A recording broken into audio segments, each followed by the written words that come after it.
Ana. Hello everybody, nagtanim ako nitong oregano. Iya, mga tinanim ko yan, mga medicinal plants mayana. Medicinal plants. Piliin niyo yung pula.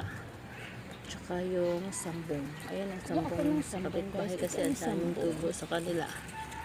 Yan, alam niyo ba yan? Bakit ako nangangalap niyan? Talbos ang kailangan ko. Ako yung sambong. Kaya naghahanap ako yung mga tubo kanya, yung mga baby na tubo. Ayoko og sambong. Nangangalap niyan. At binibidyo ko kasi yan ang medicinal Yung mga plants udlit guys, ang para kailangan sa guys. ubo. The best medicine ito sa ano. Saka nakakagaling din yan sa UTI, kidney. Sa cough and Sabi cold. sa akin kaya ginagawa ko naman. Kaya nangunguha ako ng udlot niyan, yung talbos lang ang kailangan dyan. Dito lang yan sa kapitbahay. Kaya nangangalap ako dyan. Kanina ko lang yung ginawa. May tanim akong oregano at mayana sa Ito ang bahay. dami.